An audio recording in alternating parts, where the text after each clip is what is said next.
Será que eu estava grávida? Eu fiz o teste da farmácia, mas deu negativo. Aí eu chorei de alívio, de desespero e de tristeza. Tudo ao mesmo tempo. A minha irmã me perguntou, você queria estar grávida? Eu falei, era o que eu mais queria, mas eu não sonhei em ter um filho desse jeito. Então, eu vou deixar nas mãos de Deus.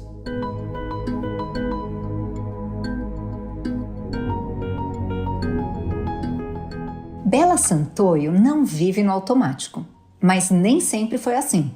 A descoberta de uma gravidez alguns dias após a morte precoce do seu marido fez com que ela tivesse força para encarar seus medos, preconceitos e insatisfações. Hoje, Bela é coach, mãe da Estela e está casada novamente. Eu sou Geise Diniz e esse é o podcast Plenai. Ouça e reconecte-se.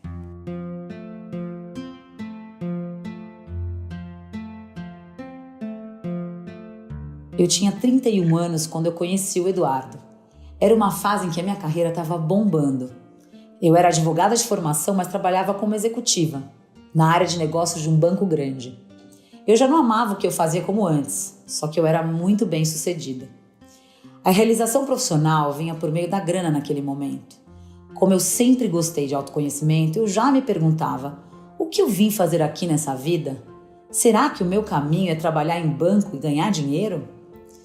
Em vez de encarar essa crise de propósito de frente, eu achei que o que faltava na minha vida era uma relação amorosa bacana.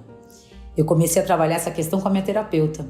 E foi nessa época que apareceu o Edu, apresentado por uns amigos em comum num churrasco. A gente se apaixonou de cara. O nosso primeiro beijo foi em dezembro. Em janeiro, ele se mudou para minha casa. Eu era aquela pessoa que achava um absurdo casais que vão morar juntos sem nem se conhecer direito. Pensava que era coisa de gente desesperada. Bom, cuspi pra cima e caiu na testa.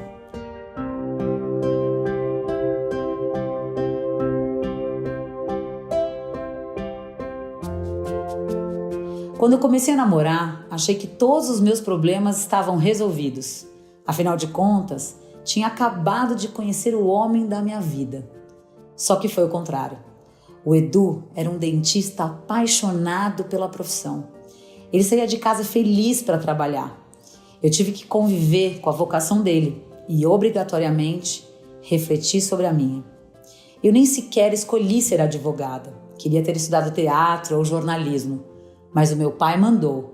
Vai fazer direito e acabou. E eu atendi os desejos do meu pai. E assim foi. O Edu me estimulava a mudar de vida. Ele esfregava as minhas qualidades na minha cara. Eu lembro que ele falava assim, gatinha, você é demais. Você é uma águia presa numa gaiola de rolinha nesse banco. Pelo amor de Deus, suas amigas te amam, as pessoas te adoram, você tem magnetismo. O Edu era muito inteligente e tinha um olhar perspicaz sobre as pessoas. Eu me sinto uma mulher muito mais potente depois que ele entrou na minha vida. O Edu me incentivou a viver intensamente as coisas. Ele tinha uma certa urgência no viver e uma mentalidade abundante. Se a gente ia mergulhar, ele comprava o melhor equipamento de mergulho. Quando eu questionava aquela gastança, ele dizia que a gente tem que se tratar como um cavalo de raça. Uma vez, ele comprou um monte de roupa de esqui. Aí eu perguntei, mas por que tanta roupa de esqui? Porque a gente vai esquiar o mundo inteiro. Tudo nele era exagerado. Ele mesmo, fisicamente, era um exagero. O Edu foi atleta de rugby da seleção brasileira. Ele era largo, absurdamente forte. As camisetas ficavam esgarçadas no pescoço porque eram pequenas para ele. 6 meses depois que a gente foi morar junto, ele me surpreendeu com um pedido de casamento em Las Vegas. Ele levou até as alianças na viagem. No ano seguinte, a gente se casou em São Paulo, com uma festona para 400 convidados. A gente era um casal apaixonado, daqueles que dava esperança para quem não acreditava mais no amor. Parece que a gente sabia que o nosso prazo de validade juntos era curto. Quando a gente completou 1 ano de casamento, o Edu foi viajar com os amigos para ver o Mundial de Rugby na Nova Zelândia. Depois que ele voltou, eu tirei férias para a gente matar a saudade.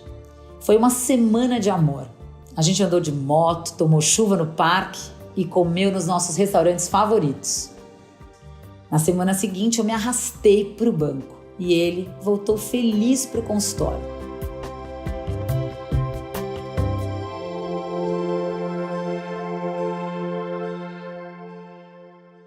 Nesse mesmo dia, o mundo estava desabando em cima da minha cabeça no banco, quando meu telefone tocou às 11 horas da manhã.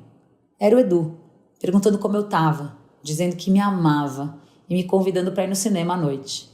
Eu respondi que também amava ele e me animei com a ideia de sair daquele martírio e ver um filme.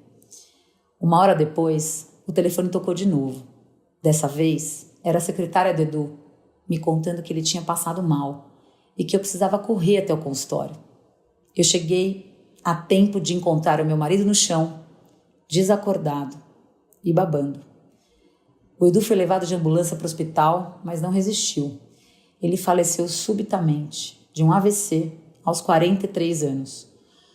O nosso primeiro beijo não chegou a completar 3 anos.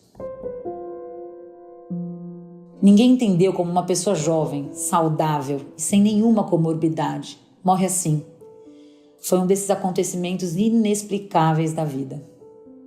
Aos 34 anos, eu fiquei viúva do grande amor que eu tinha encontrado, no auge dos nossos planos e sonhos. Eu tirei uma licença do trabalho e mergulhei no luto profundo.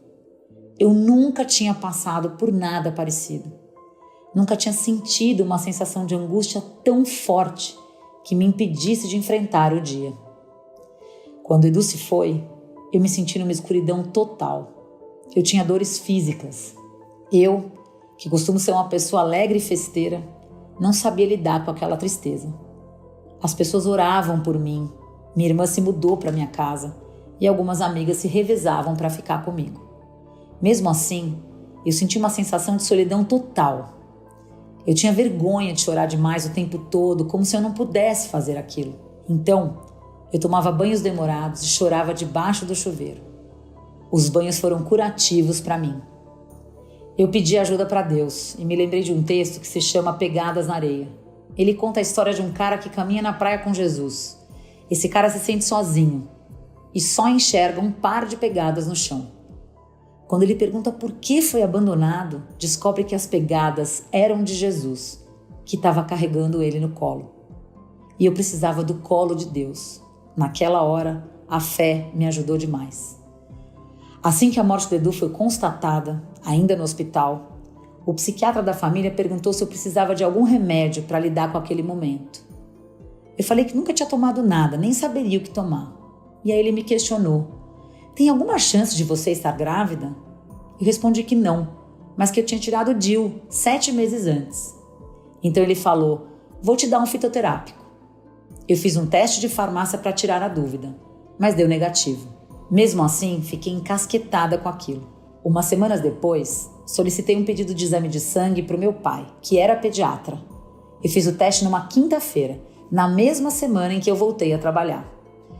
Eu lembro que eu chorava no laboratório enquanto tiravam o meu sangue. O enfermeiro foi um querido e me falou para eu ficar calma e que o resultado sairia dali a algumas horas. Eu fui para o banco e não contei para ninguém. Mas aí uma funcionária minha, evangélica fervorosa, pediu para falar comigo. Ela me disse assim: Bela, eu estava orando ontem por você, de joelho no chão, com a Bíblia na mão. Deus profetizou nos meus ouvidos que você vai ser feliz no detalhe que você viveu com o Eduardo. Aquele detalhe que só você sabe. Você vai ser em dobro. Eu comecei a chorar e contei para ela sobre o exame. Às 5 horas da tarde, ela foi comigo para um cantinho do andar e a gente entrou no site do laboratório. O teste deu positivo e eu chorei de alegria. Liguei para o meu ginecologista que eu fazia tempo que não via. Eu falei: doutor, tenho que falar 2 coisas. A primeira é que o meu marido morreu. A segunda é que eu tô grávida. Aí eu peguei a minha bolsa e saí do banco, sem nem falar com o meu chefe. Fui direto para a casa dos meus pais e contei a novidade. Meu pai abriu uma garrafa de champanhe que estava quente para a gente brindar. Eu liguei para minha sogra e ela ficou paralisada com a notícia. Fazia 20 dias que o Edu tinha morrido. Nesses 20 dias, eu pensei em largar tudo e me mudar para Nova York ou para Londres, ou ainda me enfiar num retiro qualquer. Mas aí, a gravidez tirou com a mão a agonia do meu peito e o nó da minha garganta. Eu tinha disposição para me levantar da cama, tomar banho e me alimentar. O meu organismo começou a reagir naturalmente a isso, com mais disposição para viver. Era o corpo físico fortalecendo a mente e o coração. A gravidez foi super bem. Eu fazia os ultrassons acompanhada da minha família inteira. Meu irmão, minha mãe e meus pais. Todo mundo marcava na agenda como um compromisso. Ainda assim era estranho não ter o meu marido comigo. O meu olhar sempre focava nos casais. Eu lembro de um pré-natal que eu fiz no banco onde eu trabalhava e eu era a única mulher que não tinha marido. Quando as pessoas me perguntavam sobre o pai, ficavam assustadas ao ouvir a minha história. Era tão desconfortável para mim que eu chegava a mentir. Um vizinho do prédio certo dia me falou: "Faz tempo que eu não vejo seu marido." E eu não tive coragem de contar a ele a verdade e respondi: "Ele está viajando." Eu descobri que ser viúva é um estado civil cercado de tabu. Eu tive que quebrar o meu próprio preconceito para encarar uma gravidez solo. No dia do parto, eu entrei no centro cirúrgico com meu irmão e um amigo médico. Eu senti muita falta do meu marido nesse dia. A Estela nasceu com 4 quilos, super saudável, com uma pintinha no braço e uns olhões expressivos. Ela era a cara do pai. Todas as visitas ficavam surpresas com a semelhança física entre eles. A lembrancinha do nascimento foram cookies em formato de borboleta, porque na missa de 7º dia do Edu, uma borboleta ficou voando dentro da igreja. Eu me orientei com a psicóloga sobre como contar para minha filha sobre o pai dela. Quando ela era bem pequenininha, eu falava que ele ficou dodói e virou estrelinha, mas que ele desejou muito ela, que ele sonhava em ter uma filha de cabelo cacheado que ia se chamar Estela. Quando a Estela tinha 3 anos, eu comecei a namorar o Murilo, que hoje é o meu marido. Ele também é viúvo e a gente se conheceu por um amigo em comum. A Estela tinha 5 anos quando entrou com o Murilo na escola pela primeira vez. Eu lembro que ela arrastava ele pelo pátio, cheia de orgulho. Ela diz que o Murilo é o pai do coração dela.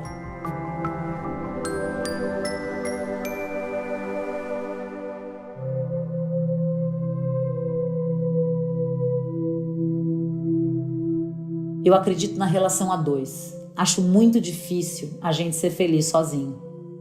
O Edu foi a pessoa que me abriu para a capacidade de amar, de me dar valor como mulher e como pessoa. A morte dele me trouxe um senso de urgência. Eu senti que eu precisava ser feliz e realizada agora, não amanhã. Porque eu não sei se amanhã eu vou estar aqui. Eu não posso esperar muito tempo para fazer a mudança que eu tanto sonho. Até porque, se a gente sonha demais, o desejo fica só no campo do ideal. Depois que o Edu morreu, eu fiz um trabalho de autoconhecimento intenso que desencadeou em vários estudos sobre desenvolvimento humano. Eu me planejei financeiramente e tive coragem de pedir demissão do banco para abraçar a carreira de coaching. Nos últimos 11 anos, eu atendo pessoas e dou palestras. Dou cursos e workshops voltados para o desenvolvimento humano, pessoal e profissional. Eu sou muito realizada e sinto que o meu propósito é transformar vidas, assim como eu transformei a minha. Eu escrevi um livro sobre a minha história e quero lançá-lo em breve. A escrita foi um processo altamente curativo para mim. O livro vai ajudar a Estela a saber de onde ela veio, mas eu acho que a história pode ajudar outras pessoas também. Eu sempre gostei muito da vida, mas hoje eu coloco mais atenção nas pequenas coisas do dia a dia. Raramente eu caio no automático. Eu sinto a vida de uma maneira mais pulsante. Eu amo o meu trabalho, eu amo a minha casa, amo a minha família e o meu modo de viver. Eu sempre digo para os meus clientes, a gente tem que viver o hoje como se fosse a vida inteira. Eu quero viver bem para morrer bem.